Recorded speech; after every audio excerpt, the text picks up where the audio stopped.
Have you ever considered the fact that good and evil are delusions? A delusion is defined as inconsistent ideas of morality. The first piece of supporting data to confirm this resolution is the human perception of good versus evil. Perception is defined as one's idea of something not particularly based on facts or proof of concept. Perception is the value of one's knowledge on a particular topic of conversation. According to PsychologyToday.com, individuals each have their own view on what is considered good and evil. To some, evil may be known as morally wrong or bad, such as wickedness, causing harm or injury, comprised quality, or an instance of being morally wrong.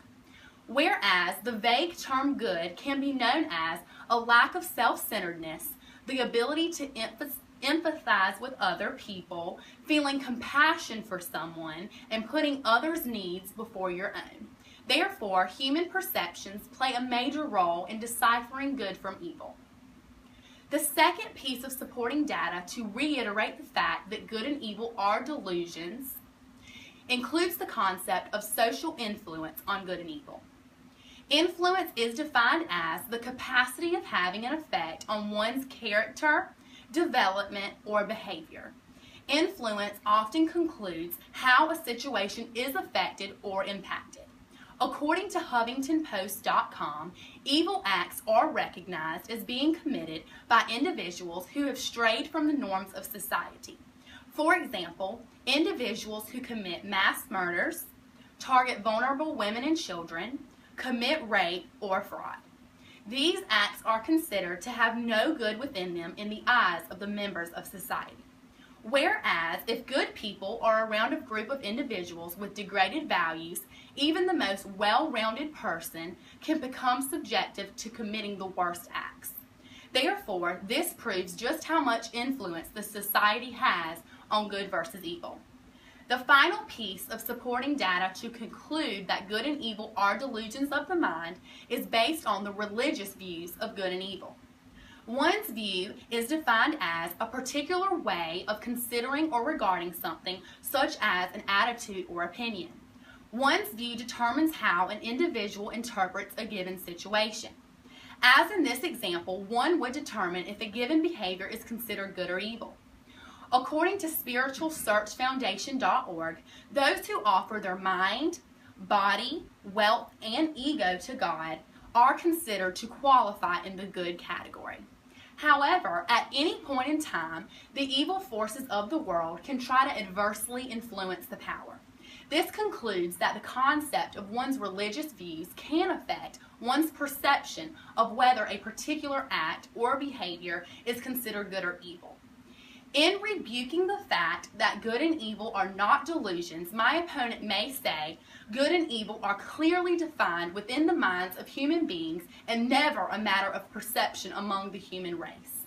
As noted in theuglytruth.com, this statement is incorrect, as we know within the boundaries of any compelling situation or circumstance, you will find the epic struggle of good versus evil. We also understand human nature is complex. Good and evil are relative, as one person's good may be another person's evil. My opponent may also suggest social influences play no role in distinguishing good from evil acts among human beings. His theory is also incorrect because, as noted in DeliriumRealm.com, in debating good versus evil, the words have varying meanings to different people. Humans straddle the two worlds of good and evil. One worldly way of thinking is based on genetic hardwiring, and the other is based on modern civilized society. My opponent may further state that the battle between good and evil has nothing to do with one's personal intellect.